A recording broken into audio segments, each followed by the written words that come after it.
ಮಾತರ್ಮೇ ಮಾತರಿಶ್ವನ್ನ ಪಿತರತುಲಗುರೋ ಭ್ರಾತರಿಷ್ಟಾಪ್ತಬಂಧೋ ಸ್ವಾಮಿನ್ನ ಸರ್ವಾಂತರಾತ್ಮನ್ನ ಜರಯಿತರ್ಜನ್ಮ ಮೃತ್ಯಾಮಯಾನಾಂ ಗೋವಿಂದೇ ದೇಹಿ ಭಕ್ತಿಂ ಭವತಿ ಚ ಭಗವನ್ನೂರ್ಜಿತಾಂ ನಿರ್ನಿಮಿತ್ತಾಂ ನಿರ್ವ್ಯಾಜಾಂ ನಿಶ್ಚಲಾಂ ತದ್ಗುಣಗಣ ಬೃಹತೀಂ ಶಾಶ್ವತೀಮಾಶುದೇವ ನಾರಾಯಣಂ ನಮಸ್ಕೃತ್ಯ ನರಂ ಚೈವ ನರೋತ್ತಮಂ ದೇವೀಂ ಸರಸ್ವತೀಂ ವ್ಯಾಸಂ ತತೋ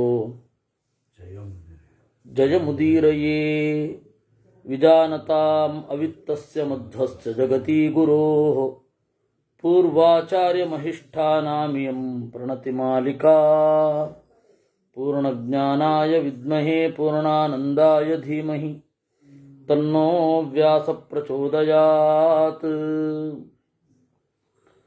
ನಿನ್ನೆ ಮಹಾದ್ಭುತವಾದ 285ನೇ ಅಧ್ಯಾಯವನ್ನು ನೋಡಿದೆವು.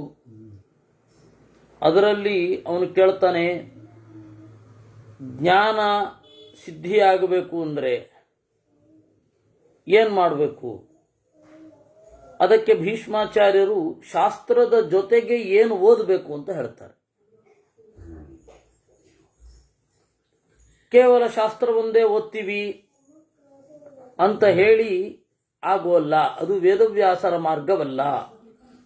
ಮಹಾಭಾರತ ಈ ಶಾಸ್ತ್ರದ ಜೊತೆಗೆ ಏನೇನನ್ನ ಅಧ್ಯಯನ ಮಾಡಬೇಕು, ನಾವು ದೊಡ್ಡ ಲಿಸ್ಟು ನೋಡಿದೆವು. ನಿನ್ನೆ ಅದನ್ನು ಚಿಂತನೆ ಮಾಡಿದೆವು. ಜ್ಞಾನಯೋಗದಲ್ಲಿರುವ ದೋಷ, ವೇದವಾದದಲ್ಲಿರುವ ದೋಷ, ಸ್ವರ್ಗದ ಗುಣ ದೋಷ, ತಿರ್ಯಗ್ಯೋನಿಯಲ್ಲಿ ಬರುವವರಿಗಿರುವ ದೋಷ, ಎಲ್ಲವನ್ನ ನಾವು ತಿಳ್ಕೊಳ್ಬೇಕು ಅಂತ ನಿನ್ನೆ ಅದನ್ನು ನೋಡಿದೆವು. ಸತ್ವಗುಣ, ರಜೋಗುಣ, ತಮೋಗುಣಗಳ ಒಂದು ರೇಷಿಯೋ ಹೇಗಿರುತ್ತೆ, ಮನಸ್ಸಿನ 6 ಗುಣ, ಹಾಗೆ ಆಕಾಶದ 5 ಗುಣ, ವಸ್ತು, ಇಂದ್ರಿಯ, ವಿಷಯ, ಗುಣ, ಇವುಗಳ ನಡುವೆ ಇರುವಂತಹ ಸಂಬಂಧ ಎಲ್ಲವನ್ನ ನೋಡಿ ಈ ಶಾಸ್ತ್ರದ ಬೆಳಕಲ್ಲಿ ಚಿಂತಿಸಿ ಜ್ಯೋತಿಷವನ್ನ ಎಲ್ಲವನ್ನ, ಅಂದರೆ ಜಗತ್ತಿನಲ್ಲಿ ಯಾವ ಸಬ್ಜೆಕ್ಟ್ ಇದೆಯೋ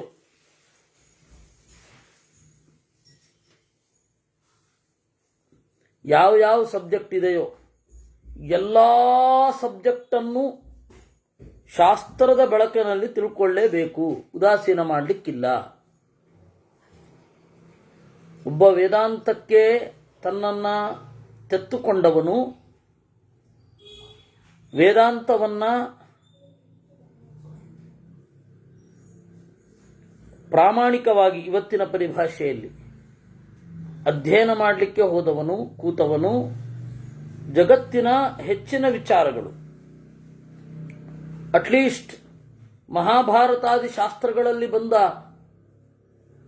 ವಿಚಾರಗಳನ್ನ ಈಗ ಹೇಗಿದೆ, ಮಹಾಭಾರತದಲ್ಲಿ ಹೇಗಿತ್ತು, ಈಗ ಏನು ತೋರ್ತಾ ಇದೆ, ಅದನ್ನು ಓದಲೇಬೇಕು ಅನ್ನೋದನ್ನ ನಿನ್ನೆ ನಾವು ನೋಡಿದೆವು.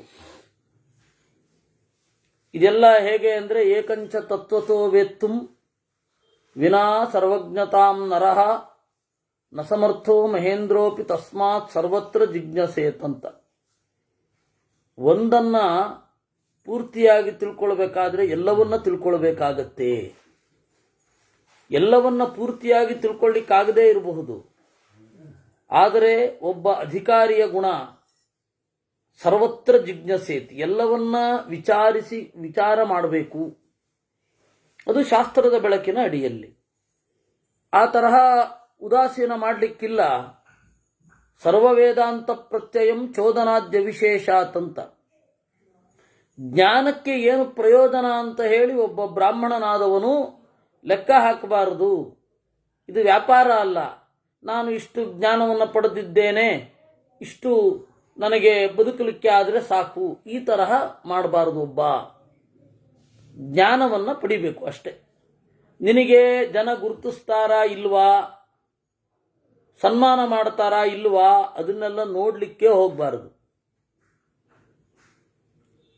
ಪತಂಜಲಿ ಕೂಡ ಮಹಾಭಾಷ್ಯದಲ್ಲಿ ಪಶ್ಪಶಾನ್ಹಿಕ ಅಂತ ಬಹಳ ಸೊಗಸಾದ ಮಾತುಗಳು.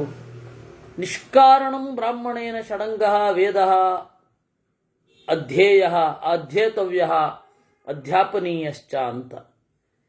ಯಾವ ಕಾರಣವೂ ಇಲ್ಲದೆ ಇದರಿಂದ ಏನು ಪ್ರಯೋಜನ ಇದೆ, ಜಾಬ್ ಸಿಗತ್ತಾ ಸಿಗಲ್ವಾ, ಯಾಕೆಂದ್ರೆ ಎಲ್ಲರೂ ಹಾಕಿ ಕೂತ್ಬಿಟ್ರೆ ಗತಿ ಏನು? ವ್ಯಾಪಾರದ ದೃಷ್ಟಿಯಲ್ಲಿಯೇ ಇದು ಓದಿದ್ರೆ ನನಗೇನು ಪ್ರಯೋಜನ ಆಗತ್ತೆ ಅಂತ ಹೇಳಿ ಎಲ್ಲರೂ ಹಾಗೆ ಮಾಡಿದ್ರೆ ಜಗದುದ್ಧಾರ ಮಾಡೋನು ಯಾರು?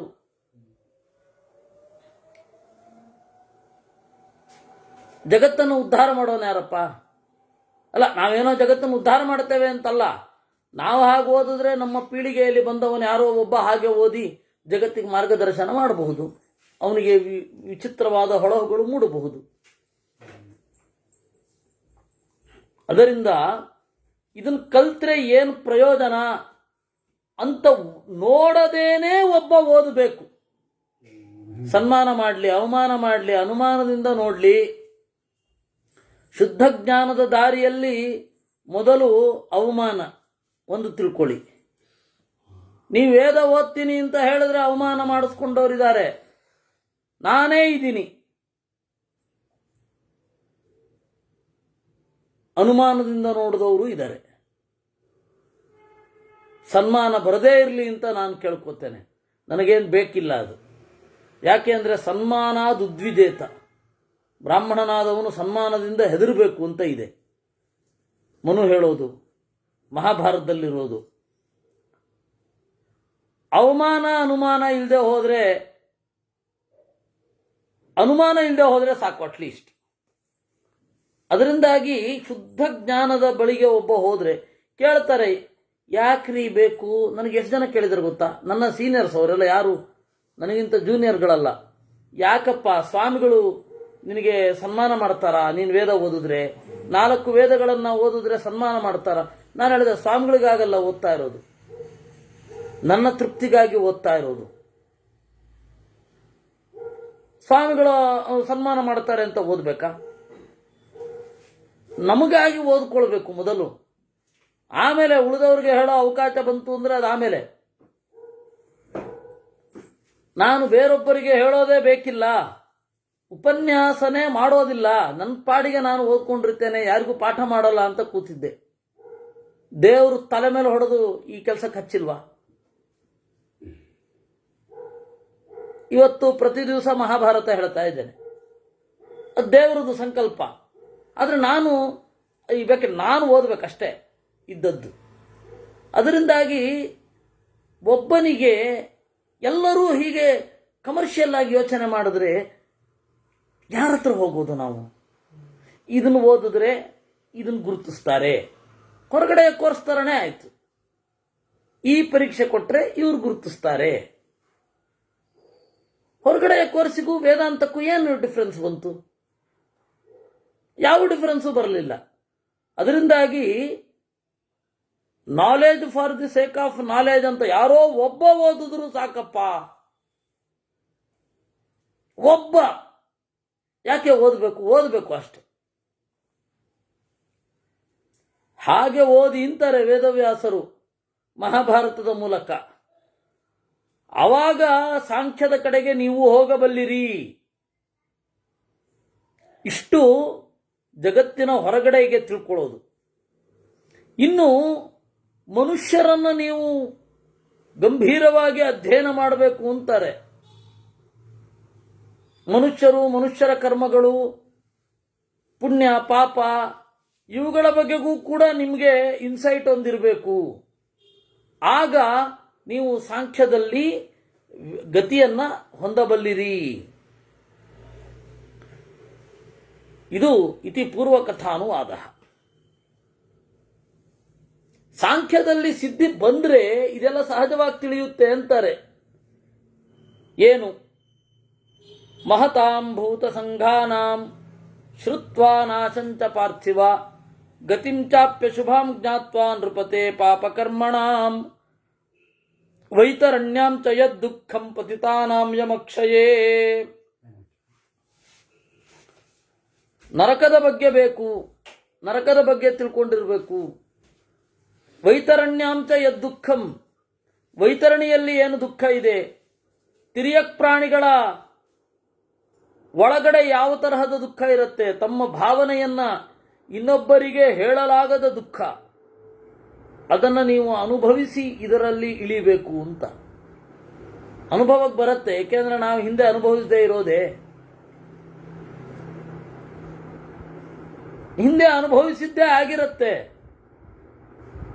ಮಕ್ಕಳೆಲ್ಲ ಅವರಿಗೆ ಏನು ಅರ್ಥ ಆಗಲ್ಲ. ಮಕ್ಕಳಿಗೆ ಮೊದಲು ಹೇಳಬೇಕು ಅಂದರೆ ನೀವು ರಾಮಾಯಣ ಕಥೆ ಹೇಳಬೇಕು. ರಾಮಾಯಣ ಕಥೆ ಒಂದೇ ಅವ್ರಿಗೆ ಅರ್ಥ ಆಗೋದು. ಮಹಾಭಾರತ ಕಷ್ಟ ಇದೆ.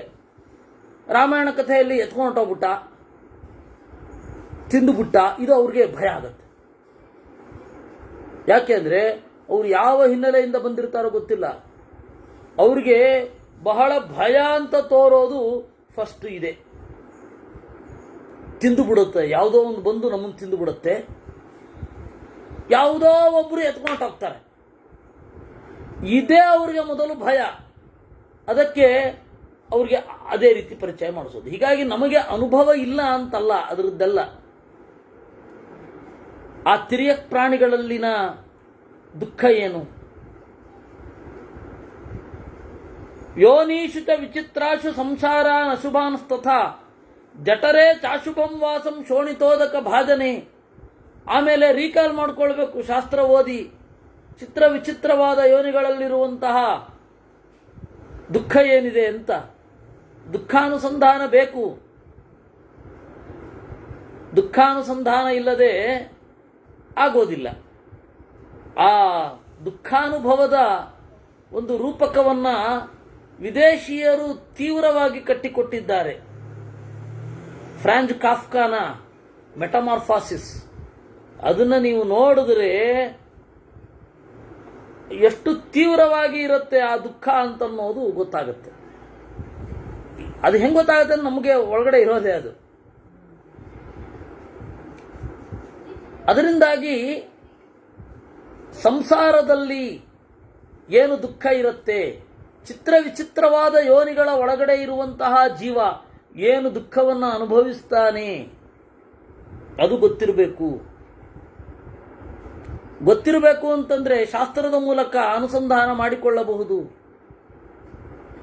ನೀವು ಅದನ್ನ ಅರ್ಥ ಮಾಡಿಕೊಂಡ್ರೆ ಆ 8ನೆಯ ಸ್ಕಂಧದಲ್ಲಿ ಬರುವ ಆನೆಯ ಹೃದಯದಾಳದ ಪ್ರಾರ್ಥನೆ ಏನು ಅಂತನ್ನೋದು ಗೊತ್ತಾಗುತ್ತೆ. ಗಜೇಂದ್ರ ಮೋಕ್ಷ ನೀವು ಆ ಲೆವೆಲಲ್ಲಿ ಅವ್ರಿಗೆ ದೇವರಿಗೆ ಆ ಭಾಷೆ ಯಾವ ರೀತಿಯಾಗಿ ಕಮ್ಯುನಿಕೇಟ್ ಆಯಿತು. ನಾರಾಯಣ ಅಖಿಲ ಗುರು ಭಗವನ್ ನಮಸ್ತೆ ಅಂತ ಹೇಳಿದ್ದು ಈ ಪದಗಳಿಂದ ಅಲ್ಲ. ಅದನ್ನ ಕೇಳಿದ್ರೆ ನಮಗೆ ಗಿಳಿಡುವಿಕೆ ಮಾತ್ರ ಕೇಳ್ತಾ ಇದ್ದದ್ದು. ಆನೆ ಆ ಕಮಲವ ಪತ್ರವನ್ನು ತಗೊಂಡು ಹೋಗಿ ದೇವರಿಗೆ ಅರ್ಪಿಸತ್ತೆ ಅಂತ ಅದು ಈ ರೀತಿ ಹೇಳತ್ತಾ? ಅದರ ಗೀಳಿಡುವಿಕೆಯ ಒಳಗಡೆ ಇರುವ ನೋವು, ಆ ನೋವಿನಲ್ಲಿ ಮೂಡಿಬಂದ ಪೂಜೆ, ನೋವಿನ ಆಳದಿಂದ ಮೂಡಿಬಂದ ಪೂಜೆಯನ್ನ, ಗೌರವವನ್ನು ದೇವರು ಸ್ವೀಕಾರ ಮಾಡ್ತಾನೆ. ಪ್ರಾಣಿಗಳು ಹಾಗೆ ಹೇಳಿದವು ಅಂತಲ್ಲ, ಆನೆ ಹಾಗೆ ಹೇಳಿತು ಅಂತಲ್ಲ. ನೀವು ಅಲ್ಲಿಯೇ ಉಂಟು. ಆ ಭಾಗವತದ ಒಳಗಡೆಯೇ ಹೋದರೆ ಅದಿರೋದು ಬೇರೆ. ಸರ್ವಭೂತ ಋತಜ್ಞ ಅಂತ ಹೇಳಿ ಅನೇಕ ಜನ ಇವ್ರಿಗೆ ಹೇಳ್ತಾರೆ. ಎಲ್ಲ ಪ್ರಾಣಿಗಳ ಶಬ್ದದ ಅರ್ಥವನ್ನ ತಿಳಿದ ಋಷಿಗಳು ಕೆಲವರು ಅಂತ ಅಲ್ಲಿ ಹೇಳ್ತಾರೆ. ಆ ಬ್ರಹ್ಮದತ್ತ ಅಂತ ಒಬ್ಬ ರಾಜ ಇದ್ದ. ಅವನು ಸರ್ವಭೂತ ಋತಜ್ಞ ಅಂತ ಎಲ್ಲ ಪ್ರಾಣಿಗಳ ಭಾಷೆಯನ್ನ ತಿಳಿದಿದ್ದ. ಸರ್ವಭೂತ ಋತಜ್ಞ ಅಂತ. ಅದರಿಂದಾಗಿ ಸರ್ವಭೂತ ಋತಜ್ಞನಾದ ಬ್ರಹ್ಮದತ್ತ ಇದ್ದ, ಕಂಡರೀಕ ಇದ್ದ, ಎಷ್ಟು ಜನ ಇದ್ರು. ಇದರಲ್ಲಿ ಕೈಕೇಯಿಯ ತಂದೆ ಸರ್ವಭೂತ ಋತಜ್ಞ ಇದ್ದ ಅಂತ ವಾಲ್ಮೀಕಿ ರಾಮಾಯಣದಲ್ಲಿಯೇ ಬರುತ್ತೆ. ಅದರಿಂದಾಗಿ ನೀವು ಶಾಸ್ತ್ರದ ಹಿನ್ನೆಲೆಯಲ್ಲೇ ಅದನ್ನು ಅನುಭವಿಸಬೇಕು. ದುಃಖ ಹೇಗಿರಬಹುದು ಅಂತ. ಜಠರೇ ಚಾಶುಭಂ ವಾಸಂ ಶೋಣಿತೋದಕ ಭಾಜನೆ. ಗರ್ಭವಾಸದ ದುಃಖವನ್ನು ಅನುಭವಿಸಿ ತಿಳ್ಕೊಳ್ಳಿ. ಈಗ ಅದು ನೆನಪಿನಿಂದ ಮರೆತು ಹೋಗಿರುತ್ತೆ, ಆದರೆ ಶಾಸ್ತ್ರವನ್ನು ನೋಡಿ ಅದನ್ನು ಆ ಆರ್ತತೆ ತೀವ್ರತೆ ಮೂಡಲಿಕ್ಕೆ ಎಷ್ಟು ಬೇಕೋ ಅಷ್ಟು ಅನುಸಂಧಾನ ಮಾಡಿ. ಶ್ಲೇಷ್ಮ ಮೂತ್ರ ಪುರೀಶೇಚ ತೀವ್ರ ಗಂಧ ಸಮನ್ವಿತೆ ಶುಕ್ರಶೋಣಿತ ಸಂಘಾತೆ ಮಜ್ಜಾಸ್ನಾಯು ಪರಿಗ್ರಹೇ. ಕಫ ಮೂತ್ರ ಮಲ ಇವುಗಳ ಹೊಟ್ಟೆಯಲ್ಲಿ ತೀವ್ರವಾದ ಗಂಧವನ್ನು ಅನುಭವಿಸುತ್ತಾ ರೇತಸ್ಸು ಹಾಗೂ ರಕ್ತ ಜೋಡಿಯಾಗಿ ಇರುತ್ತೆ. ಅಲ್ಲಿಯೋ ಬಲೆ, ವಿಚಿತ್ರವಾದ ಬಲೆ. ಸ್ಥಿರ ಶತ ಸಮಾಕಿರಣೆ, ರಕ್ತನಾಳಗಳ ಮಧ್ಯೆ ಸಿಕ್ಕಿಕೊಂಡಿರ್ತಾನೆ ಜೀವ. ನವದ್ವಾರೆ ಪುರೇ ಶುಚೌ ವಿಹಾಯ ಅಹಿತಮಾತ್ಮಾನಂ ಯೋಗಾಂಶ್ಚ ವಿವಿಧಾನ್ ನೃಪ. ವಿಜ್ಞಾಯ ಅಹಿತಮಾತ್ಮಾನಂ, ಈ ತರಹದ ಅಹಿತವನ್ನು ತಿಳಿದುಕೊಂಡಿರಿ. ತಿಳಿದುಕೊಂಡ್ರೆ ತೀವ್ರವಾದ ಪ್ರಯತ್ನ ಮೂಡುತ್ತೆ. ಸಾತ್ವಿಕಾನಾಂ ಚ ಜಂತೂನಾಂ ಕುತ್ಸಿತಂ ಭರತರಚಭಾ ತಾಮಸಾನಾಂ ಚ ಜಂತೂನಾಂ ರಮಣೀಯಾವೃತಾತ್ಮನಾಂ. ತಾಮಸರಿಗೆ ಅದೇ ಕೊನೆ, ಅದೇ ಪ್ರೀತಿ. ಶೃಂಗಾರವೇ ಪ್ರೀತಿ ಅವರಿಗೆ. ಚಾರ್ವಾಕರು ಹಾಗೆ ಹೇಳೋದು, ಹೆಣ್ಣಿನ ಸುಖವೇ ಮೋಕ್ಷ, ಇನ್ಯಾವ ಸುಖವೇ ಇಲ್ಲ ಅದ್ರ ಮುಂದೆ ಅಂತ ಚಾರ್ವಾಕರು ಹೇಳುವಂಥದ್ದು. ಸಾತ್ವಿಕರು ಅದು ಒಂದು ಅಷ್ಟೇ, ಅದಕ್ಕಿಂತ ಮಿಗಿಲಾದ 100 ಪಟ್ಟು ಸುಖ ಇರೋದಿದೆ ಅಂತ. ಉಪಪ್ಲವಾನ್ಸ್ತಥಾ ಘೋರಾನ್ ಶಶಿನಸ್ತೇಜತಸ್ತಥಾ. ಮತ್ತೆ ಹೊರಗಡೆ ಬ್ರಹ್ಮಾಂಡಕ್ಕೆ ಬನ್ನಿ. ಇದು ಪಿಂಡಾಂಡವನ್ನ ತಿಳಿದುಕೊಂಡು ಬ್ರಹ್ಮಾಂಡಕ್ಕೆ ಬನ್ನಿ. ಘೋರವಾದ ಪ್ರಾಕೃತಿಕ ಉಪದ್ರವಗಳು. ಉಪದ್ರವ ಅಂತಂದ್ರೆ natural disasters, act of god ಅಂತೇನು ಹೇಳ್ತಾರೆ ಆ ತರದ್ದು.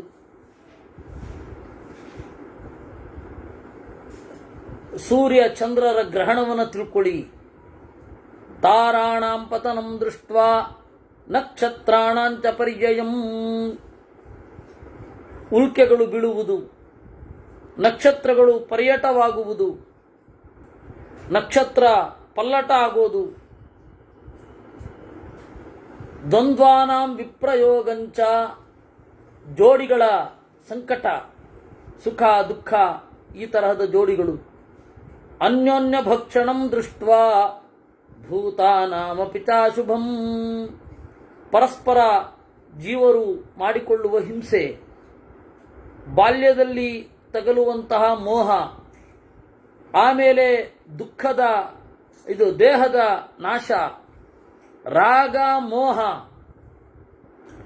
ಇವುಗಳು ಈ ತರಹದ್ದನ್ನೆಲ್ಲ ದಾಟಿ ಕೆಲವರಿಗೆ ಮಾತ್ರ ಬಿಡುಗಡೆ ಅಂತ, ಇದರಿಂದ ಬಿಡುಗಡೆ ಆಗಬೇಕು ಅಂತ ಬುದ್ಧಿ ಬರುತ್ತೆ ಕೆಲವ್ರಿಗೆ ಮಾತ್ರ.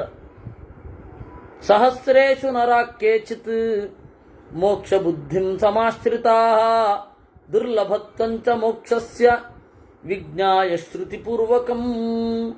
ದುರ್ಲಭತ್ವಂಚ ಮೋಕ್ಷಸ್ಯ, ಮೋಕ್ಷ ಬಿಡುಗಡೆ ಅನ್ನೋದು ಸುಲಭದಲ್ಲಿ ಸಿಗುವುದಿಲ್ಲ ಅಂತ ತಿಳಿದು ಮಧ್ಯಸ್ಥರಾಗ್ತಾರೆ. ಬಹುಮಾನಮಲಬ್ಧೇಷು ಲಬ್ಧೇ ಮಧ್ಯಸ್ಥತಾಂ ಪುನಃ ವಿಷಯಾಣಂಚ ದೌರಾತ್ಮ್ಯಂ ವಿಜ್ಞಾಯ ನೃಪತೆ ಪುನಃ. ಅಲಬ್ಧೇಚು ಬಹುಮಾನಂ, ಸಿಗದೇ ಇರೋದ್ರ ಬಗ್ಗೆ ಗೌರವ, ಸಿಕ್ಕಿದ್ರ ಬಗ್ಗೆ ಮಧ್ಯಸ್ಥತೆ ಇರುತ್ತೆ ಸಾಮಾನ್ಯವಾಗಿ.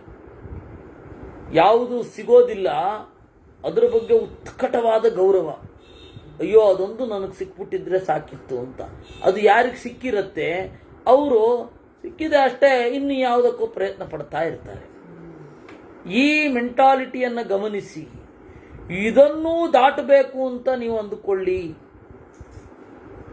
ಗತಾಸೂನಾಂಚ ಕೌಂತೆಯ ದೇಹಾನ್ ದೃಷ್ಟ್ವಾ ತಥಾ ಶುಭಾನ್ ಸತ್ತ ಮೇಲೆ ದೇಹ ಯಾವ ರೀತಿ ಅಶುಭವಾಗುತ್ತೆ ಅನ್ನೋದನ್ನು ಗಮನಿಸಿ. ವಾಸಂ ಕುಲೇಶು ಜಂತೂನಾಂ ದುಃಖಂ ವಿಜ್ಞಾಯ ಭಾರತ. ಕುಲದಲ್ಲಿ ವಾಸ ಮಾಡ್ತಾ ಯಾವ ರೀತಿ ದುಃಖ ಇರುತ್ತೆ, ಅದರಿಂದಾಗಿ ಆ ಕುಲದಲ್ಲಿ ಹುಟ್ಟಬೇಕು ಈ ಕುಲದಲ್ಲಿ ಹುಟ್ಟಬೇಕು ಅಂತನ್ನುವ ಒಂದು ಆಯ್ಕೆ ನಿಮ್ಮದಿಲ್ಲದಿರಲಿ. ಏನು, ಜ್ಞಾನ ಕಂಟಿನ್ಯೂ ಆದರೆ ಸಾಕು ಅಂತ. ಬ್ರಹ್ಮಜ್ಞಾನಾಂ ಗತಿಂ ಜ್ಞಾತ್ವಾ ಪತಿತಾನಾಂ ಸುದಾರುಣಾಂ. ಜ್ಞಾನಿಗಳನ್ನು ಕೊಂದವರ ಕೆಟ್ಟ ಗತಿ, ಅವರ ಅನುಭವಿಸುವ ದುಃಖ, ಇದನ್ನು ತಿಳ್ಕೊಳ್ಳಿ. ಪತಿತರ ದುಃಖವನ್ನು ತಿಳ್ಕೊಳ್ಳಿ. ನೀವು ಪತಿತರಾಗಬೇಡಿ ಅಷ್ಟೇ, ಪತಿತರ ದುಃಖವನ್ನು ತಿಳ್ಕೊಳ್ಳಿ. ಪತಿತರು ಅಂತಂದ್ರೆ ಯಾವುದೋ ಕಾಲದಲ್ಲಿ ದುಷ್ಕರ್ಮ ಮಾಡಿ ಕೆಳಗಡೆ ಬಿದ್ದವರು. ಸುರಾಪಾನೇಷು ಸಕ್ತಾನಾಂ ಬ್ರಾಹ್ಮಣಾನಾಂ ದುರಾತ್ಮನಾಂ ಗುರುದಾರ ಪ್ರಸಕ್ತಾನಾಂ ಗತಿಂ ವಿಜ್ಞಾಯ ಚಾಶುಭಾನ್. ಆಮೇಲೆ ಸುರಾಪಾನೇಷು ಸಕ್ತಾನಾಂ, ಮದ್ಯಪಾನದಲ್ಲಿ ರತರಾದವರು, ಹೆರರ ಹೆಂಡಿರನ್ನು ತಡವುವವರು, ಅವರ ಅಶುಭಗತಿಗಳನ್ನು ತಿಳಿದು ನಾವು ಹೀಗೆ ಮಾಡಬಾರದು ಅಂತ ಅಂದುಕೊಳ್ಳಿ. ಸದೇವ ಕೇಶು ಲೋಕೇಶು ತೇನ ಏನ ವರ್ತಂತಿ ಮಾನವಾ. ದೇವತೆಗಳಲ್ಲಿ ಅವಜ್ಞಾನ, ತಿರಸ್ಕಾರ, ತಪ್ಪು ತಿಳುವಳಿಕೆ ಇವುಗಳನ್ನು ನೋಡಿಕೊಂಡು ನಾವು ಹೀಗಿರಬಾರದು. ವೇದವಾದಾನ್ ತಥಾ ಚಿತ್ರಾನ್ ಋತೂನಾಂ ಪರ್ಯಯಾನ್ಸ್ತಥಾ ಕ್ಷಯಂ ಸಂವತ್ಸರಾಣಾಂಚ ಮಾಸಾನಾಂ ಪ್ರಕ್ಷಯಂ ತಥಾ. ವೇದವಾದಗಳನ್ನು ತಿಳಿಯಿರಿ. ವೇದದ ಮೇಲೆ ಬರುವ ವಾದಗಳು, ಮೇಲುನೋಟದ ಅಭಿಪ್ರಾಯಗಳು, ಆ ವೇದದ ಮೇಲುನೋಟದ ಅಭಿಪ್ರಾಯವನ್ನು ತಿಳಿದು ಯಾವ ರೀತಿ ಇವರು ದಾರಿ ತಪ್ತಾ ಇದ್ದಾರೆ ಅಂತ ವೇದವಾದಿಗಳು ಬೇಕಾಷ್ಟು ಜನ ಇದ್ದಾರೆ. ವೇದದ ಮೇಲುನೋಟದ ಅರ್ಥದಲ್ಲಿ ತೊಳಲಿದವರು.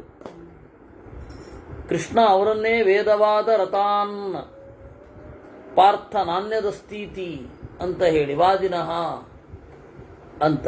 ಭಾಗವತ ಏಕಾದಶ ಸ್ಕಂದದಲ್ಲಿ ಪುಷ್ಪೇಶು ಫಲಬುದ್ಧಯ ಅಂತ. ಹೂವಿನಲ್ಲಿಯೇ ಹಣ್ಣು ಎನ್ನುವ ಭ್ರಮೆ ಇರುವವರು. ವೇದ ವೃಕ್ಷದ ಹೂವು ಯಾವುದು ಅಂದರೆ ಸ್ವರ್ಗ. ಅದೆಲ್ಲ ವೇದ ವೃಕ್ಷದ ಹೂವು. ಸ್ವರ್ಗ, ಕುಟುಂಬದ ಕಲ್ಯಾಣಗಳ ಪ್ರಾಪ್ತಿ ಆಯ್ತೆ, ಲೋಕದಲ್ಲಿ ಕೀರ್ತಿ, ಪಶು ಸಮೃದ್ಧಿ, ಅನ್ನ ಸಮೃದ್ಧಿ, ಇವೆಲ್ಲ ವೇದ ವೃಕ್ಷದ ಹೂವು, ಹಣ್ಣಲ್ಲ.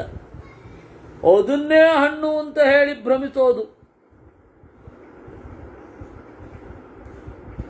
ಇಂಥವರನ್ನ ತಿಳ್ಕೊಳ್ಳಿ, ಇದರಲ್ಲಿ ಮುಂದೆ ಹೋಗಬಾರ್ದು ಅಂತ ಅಂದುಕೊಳ್ಳಿ. ಪೌರೋಹಿತ್ಯವನ್ನ ಹಿಂದಿನ ಜ್ಞಾನಿಗಳು ಯಾಕೆ ದೂರ ಇಡ್ತಾ ಇದ್ರು ಅಂದರೆ ಅದೇ ಕಾರಣಕ್ಕೆ. ಪೌರೋಹಿತ್ಯ ಮಾಡಿಸೋದು ತಪ್ಪು ಅಂತಲ್ಲ, ಆ ಪೌರೋಹಿತ್ಯ ಮಾಡಿಸುವಾಗ ಇದೊಂದು ಜ್ಞಾನ ಇರಲಿ. ಏನು, ನಾವು ಮಾಡಿಸ್ತಾ ಇರೋದು ಇಹಲೋಕದ ಒಂದು ಸಮೃದ್ಧಿಗಾಗಿ. ವೇದದ ಮಿತಿ ಇಷ್ಟೇ ಅಲ್ಲ, ಇದರಿಂದ ದಾಟಿರುವಂಥದ್ದು ಅಂತ. ಆದರೆ ವೇದಾಂತದ ಚಿಂತನೆ ಕ್ರಮೇಣ ಅವರ ಬ್ಯುಸಿ ಶೆಡ್ಯೂಲ್ಗೆ ತಕ್ಕ ಹಾಗೆ ಅದು ಬರದೇನೆ ಅವರಿಗೆ ಅಲ್ಲಿಯೇ ನಿಂತು ಬಿಡ್ತಾರೆ. ಅದಕ್ಕಾಗಿ ಭಾಗವತದಲ್ಲಿ ಹೇಳ್ತಾರೆ ಏನು, ಬ್ರಹ್ಮವರ್ಚ ಉಪವ್ಯಯಂ. ಪೌರೋಹಿತ್ಯ ಅಂತನ್ನೋದು ಬ್ರಹ್ಮವರ್ಚ ಉಪವ್ಯಯ ಅಂತ. ಬ್ರಹ್ಮವರ್ಚ ಉಪವ್ಯಯ ಅಂತ ಹೇಳಿದ್ರೆ, ಬ್ರಹ್ಮವರ್ಚಸ್ಸು ಅಂದರೆ ಅಧ್ಯಯನ, ಅಧ್ಯಯನವನ್ನು ಕಳೆದು ಬಿಡುತ್ತೆ. ಪುರೋಹಿತರನ್ನು ಬೈತಾ ಇಲ್ಲ, ಪೌರೋಹಿತ್ಯದಲ್ಲಿ ಇರುವ ಸಮಸ್ಯೆ, ಪೌರೋಹಿತ್ಯದಲ್ಲಿರುವ ಸಮಸ್ಯೆ. ಪ್ರತಿಯೊಂದರಲ್ಲಿಯೂ ಸಮಸ್ಯೆ ಇದೆ ಅಲ್ವಾ. ಸಹಜಂ ಕರ್ಮ ಕೌಂತೆಯ ಸದೋಷಮಪಿ ನತ್ಯಜ. ಸಹಜವಾದ ದೋಷಗಳು ಇರುತ್ತೆ ಯಾವುದೇ ಕರ್ಮದಲ್ಲಿ. ಸರ್ವಾರಂಭಾಹಿ ದುಃಖ ಧೂಮೇನ ಅಗ್ನಿರಿವಾವೃತಾ. ಜಗತ್ತಿನಲ್ಲಿ ಪ್ರತಿಯೊಂದು ಕೆಲಸದಲ್ಲಿಯೂ ದೋಷ ಇರುತ್ತೆ. ಅದನ್ನ ಅವನು ನಿವಾರಣೆ ಮಾಡ್ಕೋಬೇಕಷ್ಟೆ. ಇದು ಗಟ್ಟಿ ಇರುವಂಥದ್ದು. ಇದನ್ನು ಗಟ್ಟಿಯಾಗಿ ನೆನಪಿಸ್ಕೊಳ್ಬೇಕು. ಇದನ್ನು ಗಟ್ಟಿಯಾಗಿ ನೆನಪಿಸ್ಕೊಳ್ಬೇಕು. ಪ್ರತಿಯೊಂದು ಕೆಲಸದಲ್ಲಿಯೂ ದೋಷ ಇದೆ. ಎಲ್ಲಿ ದೋಷ ಇಲ್ಲ? ಯಾವ ಕೆಲಸದಲ್ಲಿ ದೋಷ ಇಲ್ಲ? ಆ ದೋಷವನ್ನು ಸಾಧ್ಯವಿದ್ದಷ್ಟು ಪರಿಹಾರ ಮಾಡಿಕೊಳ್ಬೇಕು, ಶಕ್ತಿ ಇದ್ದಷ್ಟು. ಅದು ನಮ್ಮ ಗುರಿ. ಅದಕ್ಕೆ ಈ ಅರಿವು ಬೇಕು ಅಷ್ಟೆ. ಅದರಿಂದಾಗಿ ವೇದವಾದಾನ್ ತಥಾ ಚಿತ್ರಾನ್ನಂತ ವಿಚಿತ್ರವಾದ ವೇದವಾದಗಳು, ವೇದದ ಸಮಸ್ಯೆಗಳು, ವೇದವನ್ನ ಮೇಲುನೋಟದಿಂದ ಬರುವ ಸಮಸ್ಯೆಗಳು. ಇಲ್ಲಾಂದ್ರೆ ಇಷ್ಟು ಎಕ್ಸ್ಪ್ಲೇನ್ ಮಾಡಲೇಬೇಕದು.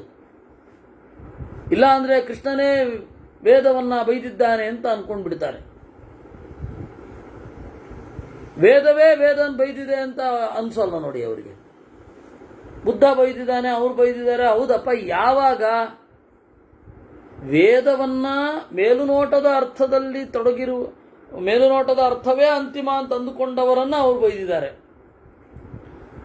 ಕನಕದಾಸರು ಬಂಡಾಯ ಎದ್ದಿದ್ದಾರೆ. ಹೌದು, ಪುರಂದರದಾಸರು ಬೈದಿಲ್ವಾ? ಪುರಂದರದಾಸರು ಬೈದಿದ್ದಾರೆ. ನಗೆಯು ಬರುತ್ತಿದೆ ನನಗೆ, ನಗೆಯು ಬರುತ್ತಿದೆ ಅಂತ. ಯಾರು ಬೈದಿಲ್ಲ? ಕನಕದಾಸರು ಬೈದಿದ್ದಾರೆ ಅಂತಾರಲ್ಲ, ಬೇರೆಯವ್ರನ್ನು ಬೈದಿದ್ದಾರೆ. ಅದನ್ನು ಹೇಳಿ ನೋಡುವ.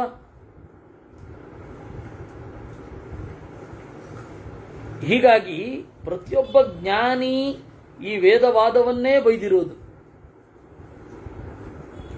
ಮೇಲುನೋಟದ ಅರ್ಥ.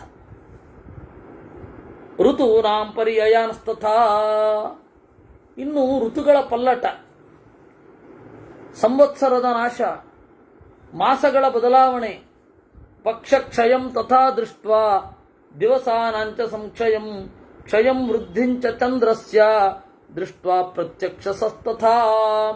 ಚಂದ್ರ ಯಾವ ರೀತಿ ವೃದ್ಧಿ ಹಾಗೂ ಕ್ಷಯವನ್ನು ಹೊಂದುತ್ತಾನೆ, ಜನರಿಗೆ ತೋರೋದು ಅಂತ ಇಟ್ಕೊಳ್ಳಿ. ವೃದ್ಧಿಂ ದೃಷ್ಟ್ವಾ ಸಮುದ್ರಾಣಾಂ, ಸಮುದ್ರ ಚಂದ್ರನ, ಎಲ್ಲಿಯೋ ಇರುವ ಚಂದ್ರನ ಬೆಳಕಿಗೆ ತಕ್ಕ ಹಾಗೆ ದಿಗ್ಗನೆ ಉರಿಯುತ್ತೆ, ಉಕ್ಕಿ ಬರುತ್ತೆ.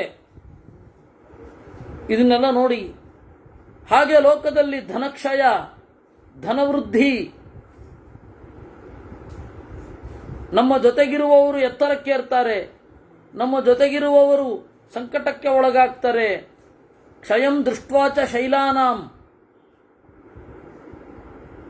ಪರ್ವತಗಳು ಏನು ಇಲ್ಲ ಆಗಿ ನೆಲಸಮ ಆಗೋಗತ್ತೆ. ಪರ್ವತ ಇದೆ ಅಂತನ್ನೋದೇ ಗೊತ್ತಾಗಲ್ಲ. ಕ್ಷಯಂಚ ಸರಿತಾಂ ತಥಾ, ಸಮುದ್ರ ಅವುಗಳು ನಾಶ ಆಗಿ ಹೋಗ್ತವೆ. ಕೆರೆಗಳು ನಾಶ ಆಗಿಲ್ವೇ ಬೆಂಗಳೂರಲ್ಲಿ? ಯಾರಿಗೆ? ತೀರಾ ಹಳಬರಿಗೆ ಗೊತ್ತು. ಧರ್ಮರಾಯನ್ ಕೆರೆ ಆಗಿತ್ತು, ಮೆಜೆಸ್ಟಿಕ್ಕು ಅಂತ.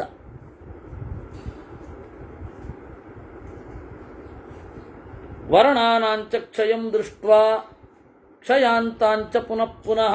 ವರ್ಣಾನಾಂಚ ಕ್ಷಯಂ ದೃಷ್ಟ್ವಾ, ವರ್ಣಗಳು ನಾಶ ಆಗತ್ತೆ, ಮತ್ತೆ ಅಭಿವೃದ್ಧ ಆಗತ್ತೆ. ಪೂರ್ತಿ ನಾಶ ಆಗೋಲ್ಲ. ಜರಾ ಮೃತ್ಯು ತಥಾ ಜನ್ಮ ದೃಷ್ಟ್ವಾ ದುಃಖಾನಿ ಚೈವಹಿ. ಹುಟ್ಟು, ಸಾವು, ಮುಪ್ಪು, ದುಃಖಗಳು, ದೇಹದೋಷ, ದೇಹದಿಂದ ಬರುವ ದುಃಖ, ದೇಹದಿಂದ ಬರುವ ಮನೋದೌರ್ಬಲ್ಯ, ದೇಹ ವಿಕ್ಲಬತಾಂಚೈವ, ಆತ್ಮದೋಷ. ಜೀವರ ಸಹಜವಾದ ದೋಷ ಯಾವುದು?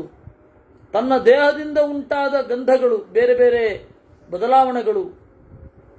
ಇದನ್ನೆಲ್ಲ ತಿಳಿದುಕೊಂಡು ಏನು ಮಾಡಬೇಕು? ಸಾಂಖ್ಯದಲ್ಲಿ ನಿಷ್ಠೆ ಇಡಬೇಕು. ಎಷ್ಟು ಜ್ಞಾನ ಎಷ್ಟನ್ನು ಒಳಗೊಂಡಿದೆ, ಎಷ್ಟನ್ನು ನೀವು ನೋಡಬೇಕು. ಇದನ್ನ ಆರಾಮವಾಗಿ ಆಚಾರ್ಯರು ಹೇಳಿದ್ರು. ಬಹುಚಿತ್ರ ಜಗದ್ ಬಹುಧಾ ಕರಣಾತ್ ಪರಶಕ್ತಿರನಂತ ಗುಣಪರಮಃ. ಜಗತ್ತು ಬಹಳ ವಿಚಿತ್ರವಾಗಿದೆ. ಬಹಳ ತರಹದ ವೈವಿಧ್ಯ ಇದೆ ಸೃಷ್ಟಿಯಲ್ಲಿ, ಒಂದರ ಥರ ಇನ್ನೊಂದಿಲ್ಲ ಅನ್ನೋದನ್ನು ತಿಳಿದು ದೇವರ ಮೊರೆ ಹೊಕ್ಕು ಅಂದರು. ಇಷ್ಟು ಹೇಳಿ ಅವರು ನಿಲ್ಲಿಸಿದ್ರು. ದೊಡ್ಡ ಲಿಸ್ಟು ಇದು. ನಿನ್ನೆ ಮತ್ತೆ ಇವತ್ತು ಇಡೀ ದಿವಸ ತೆಗೆದುಕೊಂಡ ಲಿಸ್ಟು 52 ಶ್ಲೋಕಗಳಲ್ಲಿ, ಸುಮಾರು 50 ಶ್ಲೋಕ, 2 ಶ್ಲೋಕ ಪ್ರಶ್ನೆ ಅಂತ ಇಟ್ಕೊಳ್ಳಿ. 50 ಶ್ಲೋಕಗಳಲ್ಲಿ ಏನು ತಿಳಿಬೇಕು ವೇದದ ಜೊತೆಗೆ ಅಂದರೆ ನಮ್ಮ ಅಧ್ಯಯನ ಎಷ್ಟು ವ್ಯಾಪಕವಾಗಿರಬೇಕು, ಅಧ್ಯಯನ ಅನ್ನೋದು ಎಷ್ಟು ಗಂಭೀರವಾಗಿರಬೇಕು ಅನ್ನೋದನ್ನು ವೇದವ್ಯಾಸರು ನಮಗೆ ಹೇಳಿದ್ದಾರೆ. ಅವರು ಹೇಳಿದಷ್ಟು ಪೂರ್ತಿಯಾಗಿ ಮಾಡಲಿಕ್ಕಾಗಲ್ಲ, ಪ್ರಯತ್ನ ಆದರೂ ಇರಬೇಕಲ್ಲ. ಅಜ್ಜನಂತೆ ನಡಿಲಿಕ್ಕಾಗದೇ ಇರಬಹುದು ಮೊಮ್ಮಗನಿಗೆ, ಅಜ್ಜನ ದಾರಿಯಲ್ಲಿ ತೊದಲು ಹೆಜ್ಜೆಗಳನ್ನಾದರೂ ಇಡಬೇಕಲ್ಲ. ಯುಧಿಷ್ಠಿರ ಕಾನ್ ಸ್ವಗೋತ್ರೋದ್ಭವಾನ್ ದೋಚಾನ್ ಪಶ್ಯಸ್ಯಮಿತ ವಿಕ್ರಮ ಏತನ್ಮೇ ಸಂಶಯಂ ಕೃತ್ಸ್ನಂ ವಕ್ತುಮರ್ಹಸಿ ತತ್ವತಃ. ಓಹೋ, ತನ್ನ ದೇಹದ ದೋಷಗಳನ್ನು ತಿಳಿಬೇಕು ಅಂತಂದ್ರಿ. ದೇಹದ ದೋಷ ಯಾವುದು ಅಂತಾರೆ. ಬ್ರಹ್ಮಾಂಡದ ಬಗ್ಗೆ ಆಯಿತು. ಇನ್ನು ಪಿಂಡಾಂಡದ ದೋಷಗಳು ಅಂದರೆ ಏನು? ಯಾಕೆಂದ್ರೆ ಇದ್ರ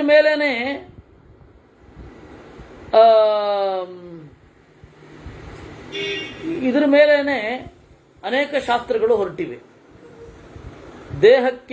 ದೇಹದ ದೋಷಗಳನ್ನು ಗಮನಿಸಿಕೊಂಡೇ ವಾಹನಗಳ ಆವಿಷ್ಕಾರ ಆಗಿವೆ, ಮೋಟರ್ನ ಆವಿಷ್ಕಾರ ಆಗಿದೆ, ವಾಹನದ ಆಕಾರದ ಆವಿಷ್ಕಾರ ಆಗಿದೆ ಅಲ್ವಾ.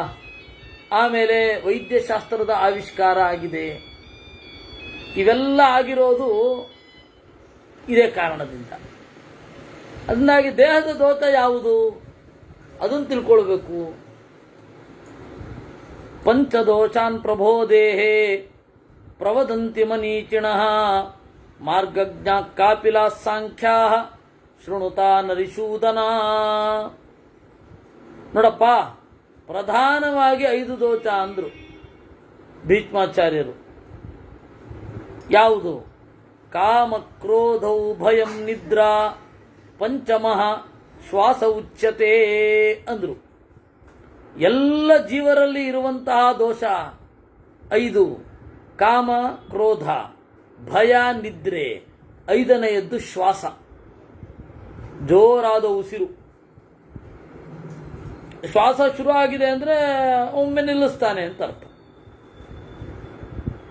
ಇದು 5 ಪ್ರಧಾನವಾದ ದೋಷಗಳು. ಎಲ್ಲ ದೇಹದಲ್ಲಿ ಇರುವಂತಹ ಎಲ್ಲ ದೋಷಗಳಿಗೂ ಈ 5 ಕಾರಣ. ಬೇರೆ ದೋಷಗಳು ಏನಿದೆ, ರೋಗ, ರುಜಿನ, ಅಶಕ್ತಿ, ಅಜ್ಞಾನ, ಎಲ್ಲಕ್ಕೂ ಇವೇ ಕಾರಣ. ಛಿಂದಂತಿ ಕ್ಷಮಯ ಕ್ರೋಧಂ ಕಾಮಂ ಸಂಕಲ್ಪವರ್ಜನ. ಸರಿ, ಇದನ್ನು ರಿಟಾಲಿಯೇಟ್ ಮಾಡೋದು ಹೇಗೆ? ಕೋಪವನ್ನ ಕ್ಷಮೆಯಿಂದ ಗೆಲ್ಲಬೇಕು. ಕಾಮಂ ಸಂಕಲ್ಪವರ್ಜನಾತ್, ಸಂಕಲ್ಪವನ್ನೇ ಮಾಡೋದು ಕಡಿಮೆ ಮಾಡಬೇಕು. ಕಾಮವನ್ನು ಗೆಲ್ಲುವ ಬಗೆ ಅದು. ಸತ್ವ ಸಂಸೇವನ ನಿದ್ರಾಂ, ದೇಹವನ್ನ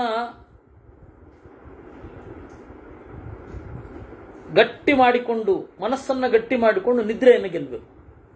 ಈ ಟೈಮ್ಗೆ ಹೇಳಲೇಬೇಕು ಅಂತ ಹೇಳ್ಬೇಕು. ಹಾಗೆ ಸತ್ವ ಸಂಸೇವನೆಯಿಂದ ನಿದ್ರೆಯನ್ನು ಗೆಲ್ಲಬೇಕು. ಮತ್ತೆ ಇನ್ನೊಂದೇನೆಂದ್ರೆ ಎಂತೆಂಥದ್ದು ಆಹಾರವನ್ನು ತಿನ್ನಬಾರದು ಅಂತ. ಮುಖ್ಯವಾಗಿ ಅಪ್ರಮಾದಾತ್ ಭಯಂ ತಥಾ, ಮೈ ಮರೆಯದೆ ಭಯವನ್ನು ಗೆಲ್ಲಬೇಕು. ಛಿಂದಂತಿ ಪಂಚಮಂ ಶ್ವಾಸಂ ಅಲ್ಪಾಹಾರತಯಾ ನೃಪ, ಅಲ್ಪವಾದ ಆಹಾರವನ್ನು ತೆಗೆದುಕೊಂಡು ಏದುಸಿರನ್ನು ಗೆಲ್ಲಬೇಕು. ಅಲ್ಪವಾದ ಆಹಾರ ಇದ್ದರೆ ಏದುಸಿರು ಹೆಚ್ಚು ಬರೋಲ್ಲ. ವಿಪರೀತ ಆಹಾರ ತಗೊಳ್ತಾನೆ ಇದ್ರೆ ಏದುಸಿರು ಬರುತ್ತೆ. ಗುಣಾನ್ ಗುಣಶತೈರ್ಜ್ಞಾತ್ವಾ ದೋಷಾನ್ ದೋಷಶತೈರಪಿ ಹೇತೂನ್ ಹೇತುಶತೈಶ್ಚಿತ್ರೈಃ ಚಿತ್ರಾನ್ ವಿಜ್ಞಾಯ ತತ್ವತಃ. ಆಹಾರದ ಗುಣ ಇತ್ಯಾದಿಗಳಿಂದ ದೇಹದ ಗುಣವನ್ನು ಚಿಂತನೆ ಮಾಡಬೇಕು. ದೇಹದ ಗುಣದಿಂದ ಗುಣ ಅಭಿವ್ಯಕ್ತ ಆಗ್ತಾ ಇರೋದನ್ನು ನೋಡಿ ಅವರ ಆಹಾರದ ಗುಣವನ್ನು ಚಿಂತನೆ ಮಾಡಬಹುದು. ದೋಷಗಳು ಬರುತ್ತೆ, ನೂರಾರು ದೋಷಗಳಿಂದ ದೋಷವನ್ನು ಚಿಂತಿಸಬೇಕು. ಇನ್ನು ಮೈ ಮೇಲೆ ತೋರುವ ಕಾರಣಗಳಿಂದ ಕಾರಣಗಳನ್ನು ಅನುಮಾನ ಮಾಡಬೇಕು. ಯಾಕೆ ಇವ್ರ ದೇಹ ಯಾಕೆ ಹೀಗೆ ಅಂತ. ಅಷ್ಟೇ ತಾನೆ. ದೇಹದ ಮೇಲೆ ತೋರುವಂತಹ ಹೇತುಗಳು, ಇದರಿಂದ ಏನಾಗಿದೆ, ಇದರ ಹಿಂದೆ ಏನಿದೆ, ಇದರ ಪರಿಣಾಮ ಏನು ಅಂತ ಯೋಚನೆ ಮಾಡಬೇಕು. ನನ್ನ ದೇಹದ ಮೇಲೆ ಹೀಗಾಗಿದೆ ಆದರೆ ಇದರ ಪರಿಣಾಮ ಏನು, ಯಾಕೆ ಹೀಗಾಯಿತು, ಇದು ಯಾವುದರ ಪರಿಣಾಮ ಅಂತ ಯೋಚನೆ ಮಾಡಬೇಕು. ಅಪಾಂ ಫೇನೋಪಮಂ ಲೋಕಂ ವಿಷ್ಣೋರ್ಮಾಯಾಶತೈಃಕೃತಂ ಚಿತ್ರಭಿತ್ತಿ ಪ್ರತೀಕಾಶಂ ನಳಸಾರಮನರ್ಥಕಂ ತಮಶ್ವಭ್ರ ನಿಭಂ ದೃಷ್ಟ್ವಾ ವರ್ಷಬುದ್ಬುಧ ಸನ್ನಿಭಂ ಕ್ಲೇಶಪ್ರಾಯಂ ಸುಖಾಧೀನಂ ನಾಶೋತ್ತರಮಭಾವಗಂ. ಈ ದೇಹ ಹೇಗೆ ಅಂದರೆ ಅಪಾಂ ಫೇನೋಪಮಂ ಲೋಕಂ, ನೀರಿನ ಗುಳ್ಳೆಯಂತಹ ಲೋಕ. ಯಾರಿಗೆ ಯಾರುಂಟು ಎರವಿನ ಸಂಸಾರ. ನೀರ ಮೇಲಣ ಗುಳ್ಳೆ ನಿಜವಲ್ಲ ಹರಿಯೇ. ನಿಜ ಅಲ್ಲಿ ನಿತ್ಯ ಅಲ್ಲ ಅಂತ ಅರ್ಥ. ನಿತ್ಯವಲ್ಲ ಹರಿಯೇ ಅಂತಂದ್ರೆ ಛಂದೋಲೋಪ ಆಗೋಗುತ್ತೆ, ತಾಳಲೋಪ ಆಗೋಗುತ್ತೆ. ಅದಕ್ಕೆ ನಿಜವಲ್ಲ ಅಂದ್ರು. ನಿಜ ಅಂತಂದ್ರೆ ನಿತ್ಯ ಅಂತ. ನೀರ ಮೇಲಣ ಗುಳ್ಳೆ ಇದು ನಿತ್ಯವಲ್ಲ. ಎಲ್ಲಿದು? ಪುರಂದರದಾಸರಿಗೆ ಬಂದದ್ದು ಇಲ್ಲಿದು.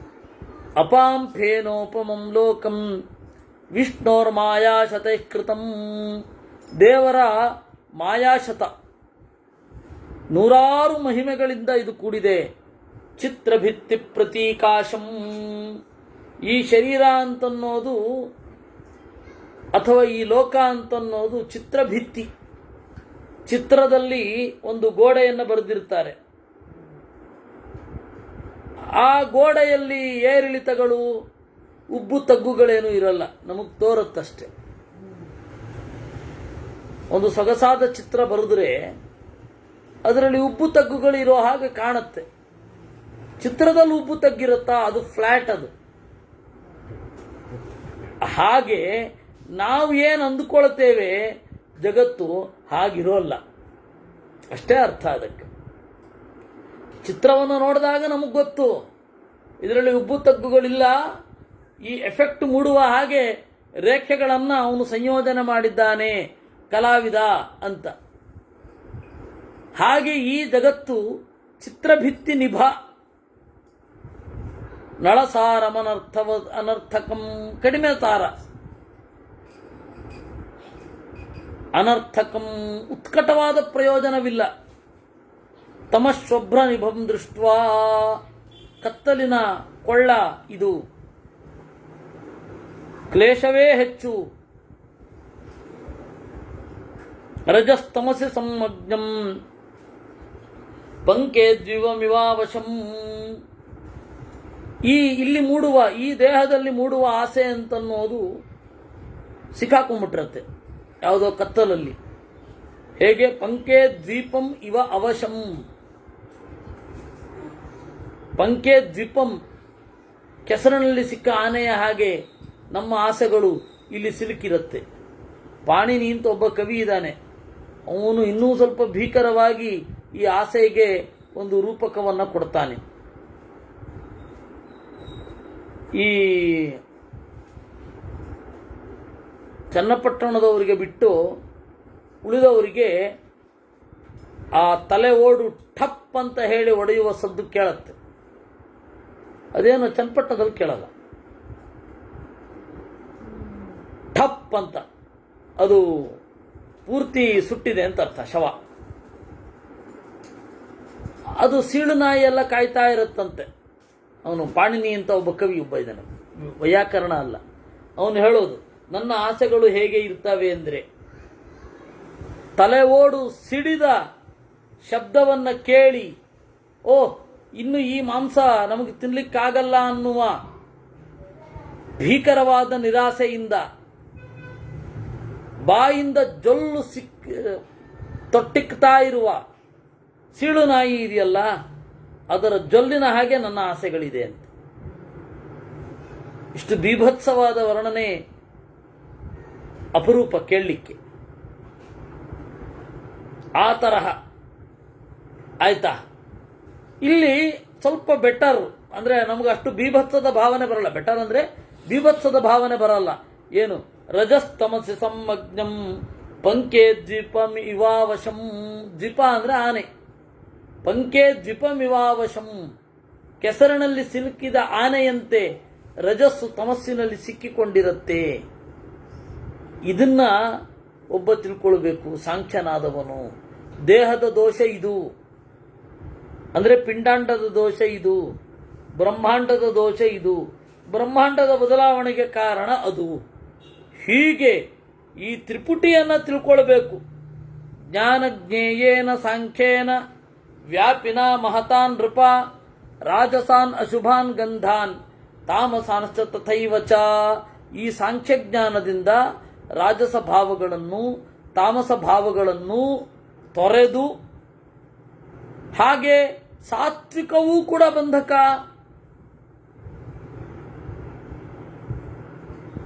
ಅದನ್ನೂ ತೊರೆದು ಜ್ಞಾನವೆಂಬ ಶಸ್ತ್ರದಿಂದ ಅದನ್ನ ತೊರೆಯಬೇಕು.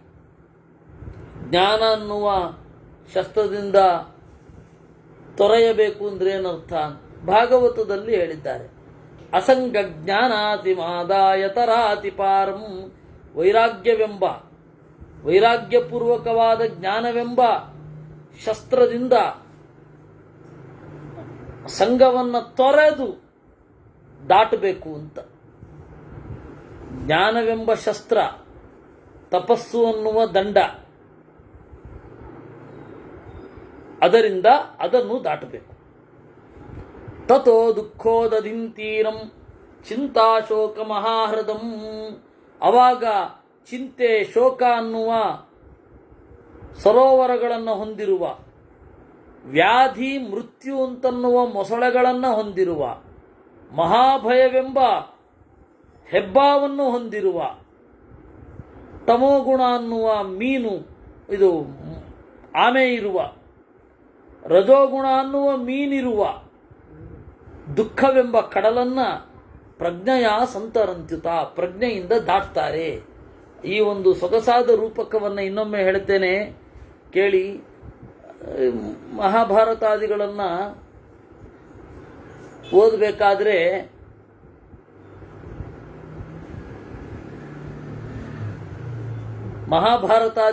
ಓದಬೇಕಾದ್ರೆ ಕಾವ್ಯ ಪ್ರಜ್ಞೆ ಸಹಜವಾಗಿ ಬಂದ್ಬಿಡುತ್ತೆ.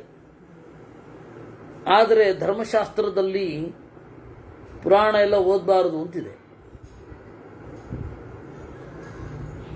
ಇವರು ಮಾಡಿರೋ ಧರ್ಮಶಾಸ್ತ್ರದ ಹಣೆ ಬರಹಗಳು, ಅದನ್ನ ಇವರು ಕೆನ್ನೆ ತಟ್ಕೊಂಡು ಓದ್ತಾರೆ. ಅದರಿಂದಾಗಿ ಭಾರತೀಯ ತತ್ವಶಾಸ್ತ್ರ ಅಂದ್ರೆ ಏನು ಅಂತ ಹೇಳಿದ್ರೆ ಕೇವಲ ಕರ್ಮವೇ ಅಂತ ಒಂದು ಪ್ರೂವ್ ಮಾಡಿ ಕೂತ್ಬಿಟ್ಟಿದ್ದಾರೆ.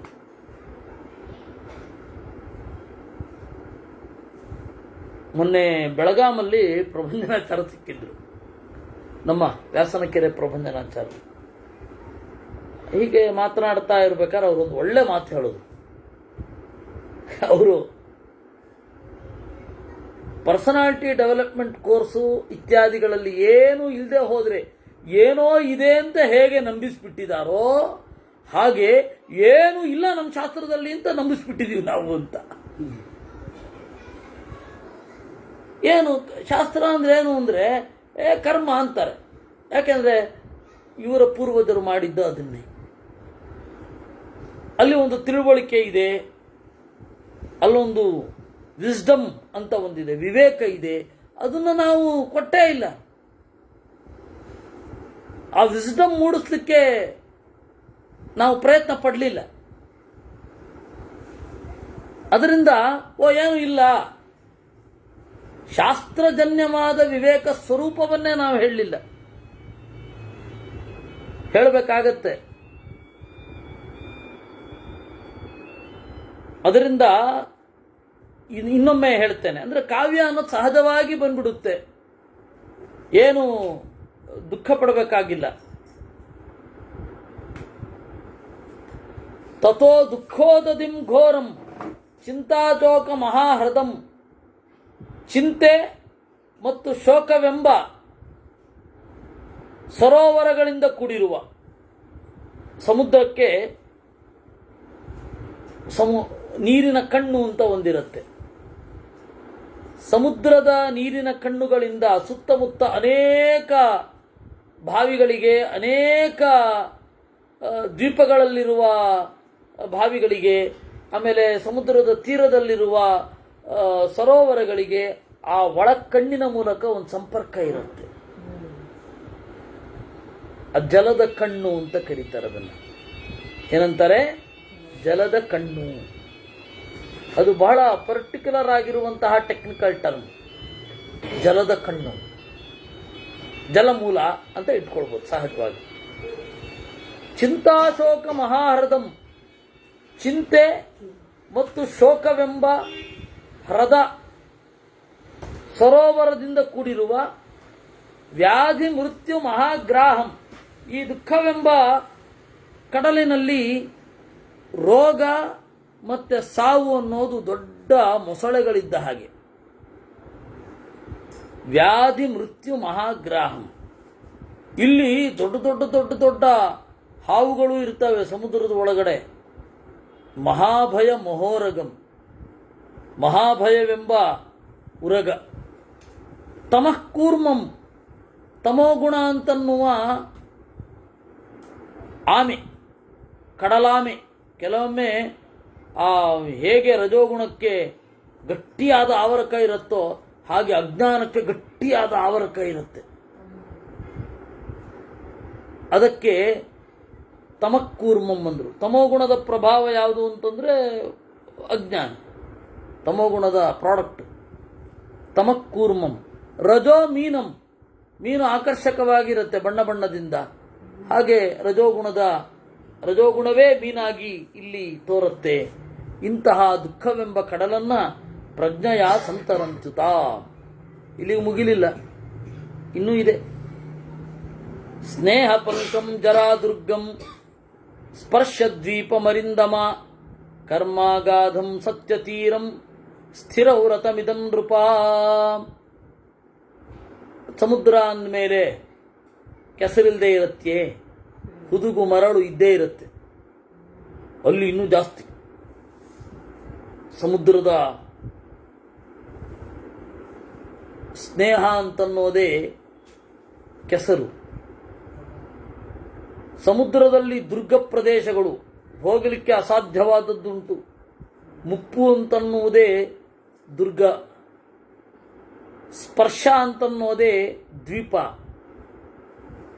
ಕರ್ಮದಿಂದ ಅಗಾಧ, ಅನ್ಫ್ಯಾದಮಬಲ್. ಗಾಧ ಅಂದರೆ ಫ್ಯಾದಮಬಲ್, ತಟ್ಟಬಹುದಾದದ್ದು. ಇದಿಲ್ವೇ ಇಲ್ಲ, ಅಷ್ಟು ಆಳ. ಸ್ನೇಹ ಪಂಕಂ ಜರಾ ದುರ್ಗಂ ಸ್ಪರ್ಶ ದ್ವೀಪಂ ಕರ್ಮ ಅಗಾಧಂ. ತೀರ ಯಾವುದು? ಸತ್ಯ ತೀರಂ.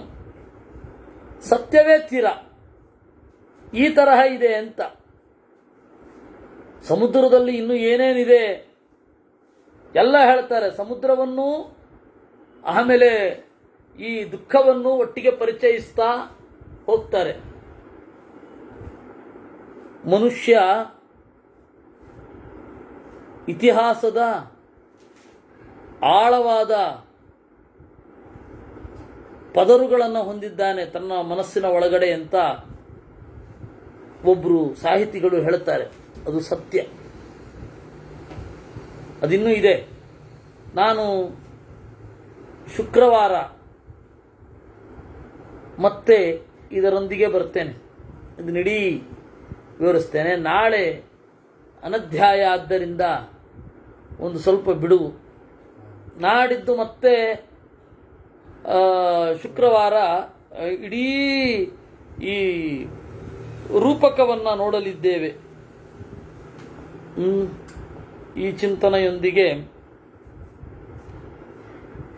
ಇವತ್ತಿನ ಇದನ್ನು ಏನು ಮಹಾಭಾರತದ ಅನುಸಂಧಾನವನ್ನು ದೇವರಲ್ಲಿ ಸಮರ್ಪಣೆ ಮಾಡೋಣ. ಕೃಷ್ಣಾರ್ಪಣಮಸ್ತು.